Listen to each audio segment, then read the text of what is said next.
विधवा की शादी। सिर्फ 30 साल की थी नीलम जब एक कार हादसे में उसके पति की मौत हो गई। उसकी गोद में था उसका 4 साल का बेटा और ढेर सारी जिम्मेदारियां। नीलम को सजने संवरने और अच्छे कपड़े पहनने का बहुत शौक था, लेकिन पति की मौत क्या हुई, नीलम की तो जैसे दुनिया ही बदल गई। मेरे बेटे को गुजरे हुए अभी 1 साल भी नहीं हुआ और तूने गुलाबी रंग का कुर्ता पहना हुआ है। तुझे अपने पति के जाने का जरा भी गम नहीं है क्या? ऐसी बात नहीं है मम्मी जी, लेकिन पूरी जिंदगी सिर्फ रोकर तो नहीं गुजारी जा सकती ना। तो क्या करेगी? पार्टियां मनाएगी? अरे एक तो मेरा बेटा मर गया और तुम्हें कोई फर्क ही नहीं पड़ता। मम्मी जी, मेरा भी पति गया है और इस बात से मुझे कितना फर्क पड़ता है मैं आपको बता भी नहीं सकती। लेकिन अगर मैं रोती हूँ तो मेरा 4 साल का बेटा बहुत रोता है, अपने पापा को याद करता रहता है। उसे दिखाने के लिए ही सही मेरा ठीक से रहना बहुत जरूरी है। कुछ दिनों के बाद, मम्मी जी मैं नौकरी करना चाहती हूँ। लेकिन उसकी क्या जरूरत है? यहाँ घर में रह रहकर मेरा दम घुटता है। पूरा दिन मुझे अपने पति की याद आती है। कुछ देर के लिए ही सही घर से बाहर जाऊंगी तो शायद कुछ अच्छा लगे। ठीक है, जैसा तुम्हारा मन करता है वैसा करो, लेकिन ध्यान रखना ये ज्यादा चटक मटक रंगों के कपड़े पहनकर घर से बाहर जाने की जरूरत नहीं है, वरना दुनिया हमारे बारे में बातें करेंगी। अपनी सास की बात मानकर नीलम सफेद रंग के कपड़े पहनकर ऑफिस जाना शुरू कर देती है। ऑफिस में नीलम की एक सहेली बनती है, दिव्या। नीलम, तुम हमेशा ये सफेद कपड़े पहनकर क्यों आती हो? दिखने में इतनी सुंदर हो, जॉब करती हो, तुम्हें अच्छे से रहना चाहिए। तुम्हें तो पता ही है, 1 साल पहले मेरे पति की मौत हो गई और इसीलिए मेरे ससुराल वालों ने कहा है कि मुझे सिर्फ सफेद कपड़े ही पहनने चाहिए, वरना लोग मुझे गलत समझेंगे। लोगों के हिसाब से तो अपनी जिंदगी जीना ही गलत है, लेकिन तुम कब तक ऐसे रहोगी? जो हो गया उसे भूल जाओ। मेरा भी बहुत मन करता है कि तुम लोगों की तरह रंगीन कपड़े पहनूं, अच्छे कपड़े पहनकर तैयार होकर रहूं, लेकिन फिर मोहल्ले वाले और रिश्तेदार मेरे बारे में उल्टी सीधी बातें बनाने लगते हैं। देखो, तुम जॉब करती हो, तुम्हें लोगों की बातों की परवाह नहीं करनी चाहिए। अगले दिन नीलम जाने के लिए तैयार होती है और रंगीन कपड़े पहन लेती है। ये देखकर नीलम की सास को गुस्सा आ जाता है। देखो बहू, तुम्हें समझाया था ना, अब तुम विधवा हो, तुम्हें ऐसे रंगीन कपड़े नहीं पहनने चाहिए। मम्मी जी, अगर मेरे पति की मौत हो गई तो इसमें मेरी क्या गलती? और सफेद कपड़े पहनने से आखिर क्या हो जाएगा? क्यों नहीं पहन सकती मैं रंगीन कपड़े? क्योंकि सफेद रंग विधवाओं के लिए बना है और तुम्हें रंगीन कपड़े पहनने का अब कोई हक नहीं है। तभी वहाँ पर नीलम की सहेली दिव्या आ जाती है। वो नीलम की सास की सारी बातें सुन लेती है। आंटी जी, विधवा होने का मतलब ये तो नहीं कि इंसान अपनी जिंदगी जीना छोड़ दे और रंगीन कपड़े पहन लेने से क्या हो जाएगा। एक विधवा लड़की बाकी के सारे काम तो करती है ना, खाना खाती है, घर के काम करती है, फिर रंगीन कपड़े क्यों नहीं पहन सकती? वो इसलिए ताकि विधवा होने के बाद किसी दूसरे आदमी की नजर में ना आए। अरे रंगीन कपड़े पहनेगी तो सुंदर लगेगी, फिर कल को आकर कहेगी मुझे दूसरी शादी करनी है, तब हम क्या करेंगे?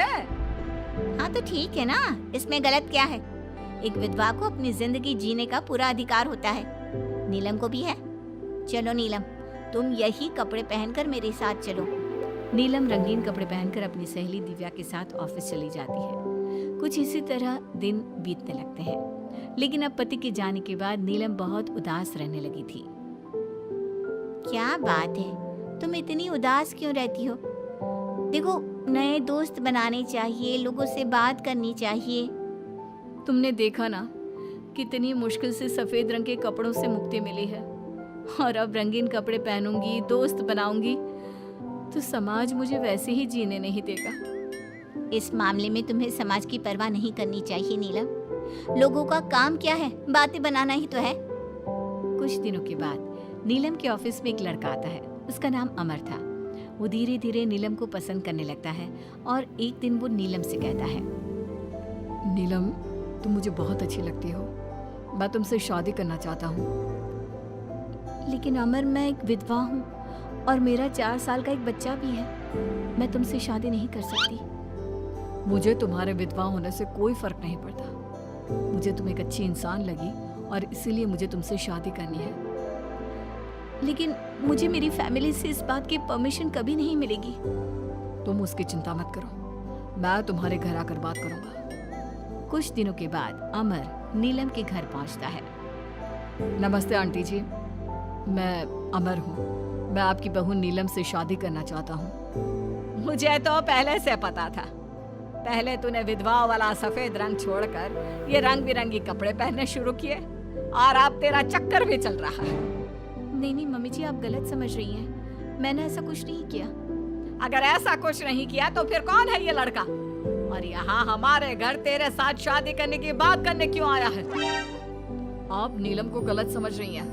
मैं नीलम को पसंद करता हूँ और उससे शादी करना चाहता हूँ। उसने मुझसे कभी ऐसा नहीं कहा। चले जाओ हमारे घर से। हमारे यहाँ पर विधवा बहुओं की शादियाँ नहीं करवाई जाती। समझ में आई बात? अमर वहाँ से चला जाता है और नीलम की सास उसे बहुत उल्टा सीधा सुनाती है। कुछ दिनों के बाद पड़ोस में एक शादी होती है। वहाँ पर सारी औरतें तैयार होकर आती हैं। नीलम की सास भी उसे वहाँ पर चलने के लिए कहती है। नीलम सफेद रंग के कपड़े पहनकर अपनी सास के साथ वहाँ पर जाती है, क्योंकि ऐसा उसकी सास ने कहा था। पर सारी औरतें काफी सुंदर तैयार होकर आई थी। देखो तो मेरी साड़ी का कलर कितना सुंदर है, तुम्हें पसंद आया? और ये देखो मेरे कंगन, पिछले महीने ही दिलवाए थे मेरे पति ने। कितना अच्छा डिजाइन है ना? अरे तुम्हारी मेहंदी तो दिखाओ, रंग तो बहुत सुंदर आया है। लगता है तुम्हारा पति बहुत प्यार करता है तुमसे। और नहीं तो क्या। और वैसे भी ना, मुझे मेहंदी का ये लाल रंग बहुत पसंद है। अरे जरा उधर तो देखो, ये नीलम वहाँ पर क्या कर रही है? हम सबके बीच में विधवा का क्या काम? अरे इसका यहाँ होना तो मनहूसियत है। इसकी सास को इतना भी नहीं पता कि इसे यहाँ नहीं लाना चाहिए था। ऐसे सफेद कपड़े पहनकर बैठी हुई है, दूर से पता चल रहा है कि उसका पति मर गया। नीलम की सास ये सारी बातें सुन लेती है और फिर अपनी बहू के उदास चेहरे की तरफ देखती है।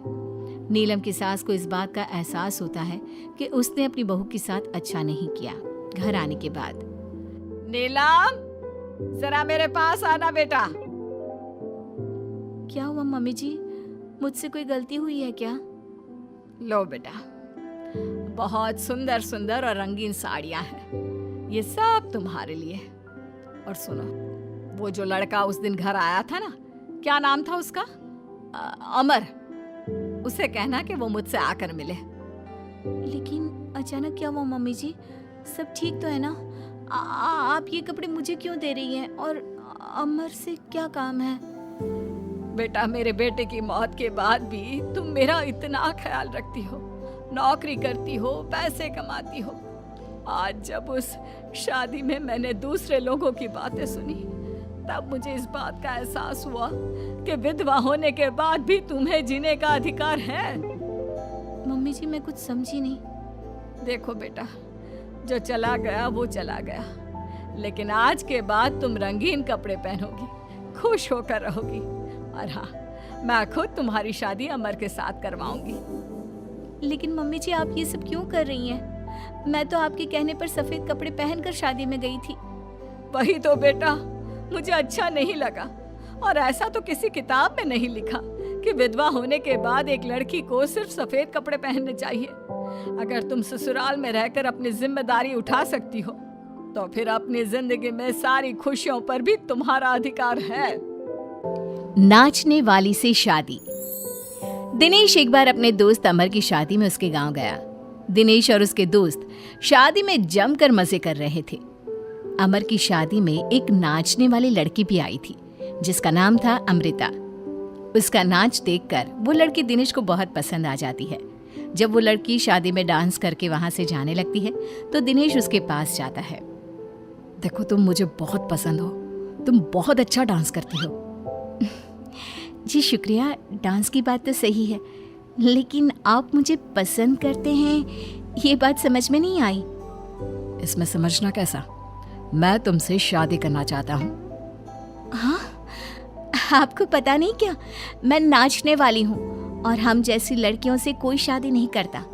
बहुत लड़के आते हैं तुम्हारी तरह बातें बनाने वाले, शादी के प्रपोजल्स लेकर लेकिन शादी कोई नहीं करता। कौन करेगा मुझसे शादी? मैं सच कह रहा हूँ, मैं सच में तुम्हें बहुत पसंद करता हूँ और तुमसे शादी करना चाहता हूँ। मुझे तुम्हारी बात पर बिल्कुल भरोसा नहीं। अगर तुम सच में मुझसे शादी करना चाहते हो तो अपने माँ बाप को साथ में लेकर आना। मैं तुम्हें यहीं इसी गांव में मिलूंगी, ये मेरा पता है। शादी होने के बाद दिनेश अपने घर लौट आता है। अपनी माँ के पास जाकर कहता है, माँ, मैं अमृता नाम की एक लड़की को बहुत पसंद करता हूँ, उससे शादी करना चाहता हूँ। अरे बेटा, लेकिन ये अमृता है कौन? किसकी बेटी है? कैसा घर बार है, कुछ बताओ भी। बस सीधे आकर शादी की बात कर रहे हो। वो क्या है ना, वो लड़की एक नाचने वाली लड़की है। मेरे दोस्त अमर की शादी में मैंने उसे नाचते हुए देखा था।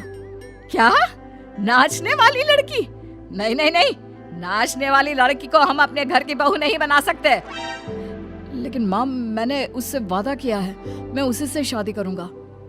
वादा करने से पहले अपने माँ बाप से पूछना जरूरी नहीं समझा? किसी भी नाचने वाली को ऐसे शादी का वादा करके चले आए? लेकिन पापा, एक बार आप उससे मिल तो लीजिए, क्या पता आपको भी वो पसंद आ जाए।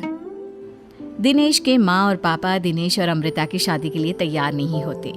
एक दिन दिनेश के मम्मी पापा अपने गांव से बाहर कहीं जा रहे होते हैं। तभी अचानक से एक गाड़ी वाला दिनेश के पापा के स्कूटर को टक्कर मारकर चला जाता है। दिनेश के मम्मी और पापा दोनों सड़क पर घायल होकर गिर जाते हैं।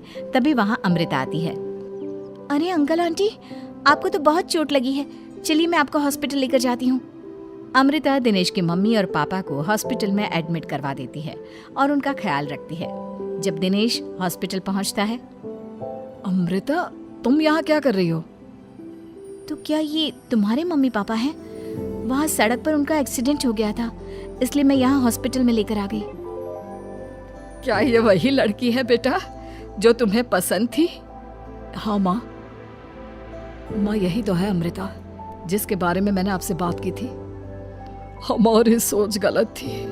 ये लड़की तो बहुत अच्छी है और हम तुम्हारी इससे शादी करवाने के लिए अब बिल्कुल तैयार हैं। उसके बाद दिनेश और अमृता की शादी हो जाती है। अमृता एक नाचने वाली थी और इसलिए वो किसी भी तरह की आवाज पर नाचना शुरू कर देती। एक दिन जब वो किचन में खाना बनाते वक्त झूम झूम कर नाच रही थी। अरे बहू, तुम यहाँ किचन में खड़ी होकर डांस क्यों कर रही हो?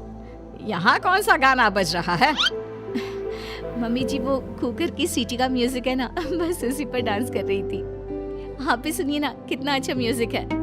अरे अब कुकर की सीटी पर कौन डांस करता है? अजीब नाचने वाली बहू मिली है।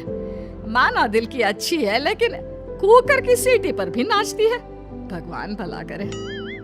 कुछ दिनों बाद दिनेश के पड़ोस वाले घर में कंस्ट्रक्शन का काम चल रहा था और सारा दिन मजदूरों के हथौड़े चलाने की आवाज आती रहती। उस आवाज की वजह से अमृता घर का सारा काम छोड़कर डांस करती रहती। ये देखकर दिनेश के पापा कहते हैं, बेटा, तुम नाचने वाली बहू तो ले आए, लेकिन ये तो हथौड़ों की आवाज पर भी डांस करती है। और बेटा अपने घर का काम बिल्कुल छोड़ दिया है, सारा दिन बस मजदूरों के औजारों की आवाज पर डांस करती रहती है। कल मैंने एक गिलास पानी मांगा था तो मुझसे कहती है, पापा बाद में देती हूँ, अभी तो डांस कर रही हूँ मैं, डिस्टर्ब मत करो। माँ पापा, आपकी बात सही है। अमृता के ऊपर तो डांस करने का नशा कुछ ज्यादा ही सवार हो गया है। लगता है इसके पुराने काम का भूत इसके सिर में फिर से घुस गया है। अरे लेकिन बेटा, हम क्या करें? अब ये पूरा दिन इसी तरह नाचती रहेगी तो कुछ अजीब नहीं लगेगा? एक दिन दिनेश और उसका परिवार जंगल में पिकनिक मनाने जाने का प्लान करता है। दिनेश, उसकी पत्नी अमृता और माँ बाप चारों मिलकर जंगल में पिकनिक मनाने पहुंच जाते हैं। लेकिन तभी वहां पर जंगल के लोग उन्हें घेर लेते हैं। अरे क्या मुसीबत है ये? कौन है ये लोग? ये तो हमें जिंदा जलाकर खा जाएंगे, अब हमें कौन बचाएगा? सही कहती हो माँ, ये तो जंगली लोग हैं, ये हमें जिंदा नहीं छोड़ने वाले। अरे डरने से बेहतर होगा कि हम अपने आप को बचाने का कोई उपाय सोचें। तुम्हारा क्या है, तुम तो नाचने लग जाओगी। तुम्हारा दिमाग भी काम करता है और तुम्हारे तो पैर भी काम करते हैं। अरे माँ, ये लड़ने का वक्त नहीं है, हमें कुछ सोचना पड़ेगा। अब सोचने से कुछ नहीं होने वाला, ये जंगल के लोग हमें पका कर खा जाएंगे।